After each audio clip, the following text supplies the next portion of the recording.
రాష్ట్ర ప్రజలందరూ కూడా కేసీఆర్ వైపు చూస్తూ ఉన్నారు. ఈ ప్రభుత్వం ఎన్నో ఆశలు చెప్పి ఎన్నో ప్రజల్లో విషయాలు చెప్పి ఇవాళ అధికారంలోకి వచ్చింది. కానీ ఏడాది అర్థంలోనే పాలేందో నీళ్ళేందో తేలిపోయింది. ఈ కాంగ్రెస్ ప్రభుత్వం అన్ని మాయమాటలు చెప్పిన ప్రభుత్వంగా ఇవాళ ప్రజలకు అర్థమైపోయింది. ఒక్క కొత్త పథకాలు సరిగ్గా నడవలేదు, కానీ ఉన్న పథకాలు మాత్రం బంద్ పెట్టిండ్రు. ఏడాది అర్థంగా ఫీజు రియంబర్స్మెంట్లో ఒక్క రూపాయి ఇయ్యక ఇవాళ విద్యార్థుల చదువులు ఆగమైతా ఉన్నాయి. లక్షలాది మంది విద్యార్థుల జీవితాలు రోడ్ల మీదకి వస్తున్న పరిస్థితి. ఇలా కేసీఆర్ కిట్ బంద్ అయిపోయింది, రైతు బంధు బంద్ అయిపోయింది, బతుకమ్మ చీరలు బంద్ అయిపోయినాయి, కళ్యాణ లక్ష్మి అయితే పిల్లలు పుట్టినదాకా కూడా వస్తలేవు. తులం బంగారం దేవుడెరుగు కానీ కళ్యాణ లక్ష్మి చెక్కులు కూడా రానటువంటి పరిస్థితి ఏర్పడ్డది. అంటే ప్రభుత్వం మొత్తం కూడా ఇలా కాంగ్రెస్ ప్రభుత్వం శృతి లేని గతి లేని ప్రభుత్వం అయిపోయింది. డైరెక్షన్ లెస్ ప్రభుత్వం అయింది. క్యాబినెట్లో కాంగ్రెస్ ప్రభుత్వంలో ఒక శృతి లేదు, తలా ఒక మాట మాట్లాడుతూ ఉన్నారు. ఇలా రాష్ట్ర ఆదాయం తగ్గుముఖం పట్టింది. బీఆర్ఎస్ ప్రభుత్వం ఉండగా ఏటా 12% రాష్ట్ర ఆదాయాన్ని పెంచింది బీఆర్ఎస్. సంపద పెంచింది, పేదలకు పంచింది. కానీ కాంగ్రెస్ వచ్చిన తర్వాత ప్రభుత్వ ఆదాయం మైనస్లోకి పోయింది. జీఎస్టీ తగ్గింది, స్టాంప్స్ అండ్ రిజిస్ట్రేషన్ తగ్గింది, ఎక్సైజ్ ఆదాయం తగ్గింది, మైనింగ్ ఆదాయం తగ్గింది, ఆర్టీఏ వెహికల్ రిజిస్ట్రేషన్ ఆదాయం తగ్గింది. ఓవరాల్గా ఈ ప్రభుత్వ వైఫల్యం వల్ల పాలన చేతగాక మొత్తం పరిపాలన కుంటుపడ్డటువంటి పరిస్థితి మనకి ఈ రాష్ట్రంలో కనబడతా ఉంది. ఇవాళ రేవంత్ రెడ్డి గారు కేవలం మాటల మనిషిగానే మిగిలిపోయింది తప్ప చేతల్లో ఫెయిల్ అయిపోయింది. దేవుని మీద ఒట్టుబెట్టి రుణమాఫీ చేయకుండా దేవుళ్ళను మోసం చేసిన చరిత్ర.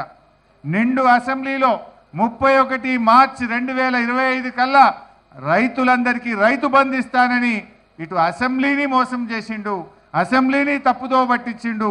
దేవుళ్ళ మీద ఒట్టుబెట్టి మాట తప్పి దేవుళ్ళను కూడా మోసం చేసినటువంటి ముఖ్యమంత్రి ఇవాళ రేవంత్ రెడ్డి. అసెంబ్లీలో ఒక మాట చెప్తే ఖచ్చితంగా అది అమలు చేసినటువంటి చరిత్ర శాసనసభకు ఉంటుంది. కానీ శాసనసభలో చెప్పిన మాట నడవదు, దేవుళ్ళ మీద ఒట్టుబెట్టి చెప్పిన మాట అమలు కాదు. మొత్తంగా కూడా గందరగోళమైంది. అందుకే ఇవాళ రాష్ట్రంలో ఉండే రైతులు కేసీఆర్ వైపు చూస్తున్నారు.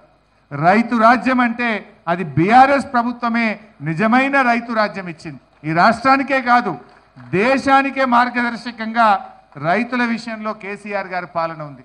ప్రపంచంలో ఎక్కడ కూడా రైతులకు నగదు బదిలీ పథకం లేదు.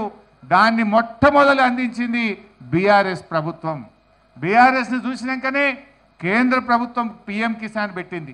బీఆర్ఎస్ను చూసినాకనే అనేక రాష్ట్రాల్లో రైతు బంధు పథకం వచ్చింది. రైతు బంధు అయినా రైతు బీమా అయినా దానికి ఛాంపియన్ బీఆర్ఎస్ పార్టీ కేసీఆర్ గారు. అదేవిధంగా నీటి తీరువా లేని రాష్ట్రం, కరెంటు బిల్లు లేని రాష్ట్రం, 24 గంటల నాణ్యమైన బిల్లు లేని ఉచిత కరెంట్ ఇచ్చిన ఒకే ఒక్క రాష్ట్రం తెలంగాణ రాష్ట్రం. అది చెరువుల కిందైనా కాలువల కిందైనా నీటి తీరువా లేకుండా ఉచితంగా సాగునీరు అందించిన రాష్ట్రం కూడా అది బీఆర్ఎస్, అది కేసీఆర్ గారు. ఈ రకంగా రైతులకు అద్భుతమైన పాలన బీఆర్ఎస్ అందించింది. అందుకని నాకు ఉన్న సమాచారం ఏ ఊర్లో కూడా బండ్లు సరిపోతలేవు. నేను వస్తూ ఉంటే మెదక్ జిల్లా పాపన్నపేట నుంచి రైతులు మాట్లాడిండ్రు, సార్ ఒకటే బస్సు పెట్టిండ్రు మా ఊర్లో, ఇంకా బస్సులు కావాలి అంటే బస్సులు దొరకలేవు అంటే లారెండ పెట్టి సార్ మేము వస్తాం మీటింగ్కు అంటున్నారు. అది ఇవాళ ప్రజల్లో ఉన్నటువంటి ఆదరణ.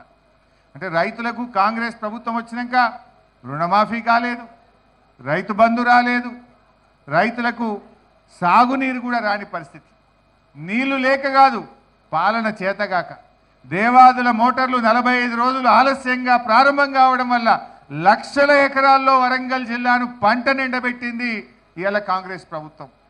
అక్కడ సమ్మక్క సాగర్ కట్టినాం, మోటార్లు ఉన్నాయి, నీళ్లున్నాయి, కానీ మెయింటెనెన్స్ 6-7 కోట్ల రూపాయల డబ్బులు ఇయ్యక 600-700 కోట్ల రూపాయల పంట నిండబెట్టింది కాంగ్రెస్ పార్టీ. ఇలా కృష్ణానదిలో మనకు తాత్కాలిక ఒప్పందం ప్రకారంగా 34% వాటా ఉంటే 27% నీళ్లు కూడా వాడుకొని దద్దమ్మ ప్రభుత్వం ఈ రేవంత్ రెడ్డి ప్రభుత్వం. ఎంత బాధ కలుగుద్దంటే ఖమ్మంలో, నల్లగొండలో, మహబూబ్ నగర్లో నీళ్లుండి పంటలు ఎండబెట్టిన ప్రభుత్వం ఈ కాంగ్రెస్ ప్రభుత్వం. నీళ్లు లేక కాదు, ఇవాళ శ్రీశైలంలో సాగర్లో నీళ్ళు వచ్చినాయి, రోజుల తరబడి గేట్లు ఎత్తినాం, కానీ సకాలంలో మోటార్లు ఆన్ చేయక చెరువులు నింపక రిజర్వాయర్లు నింపక ఇలా మనకున్న వాటాను కూడా వాడుకోలేక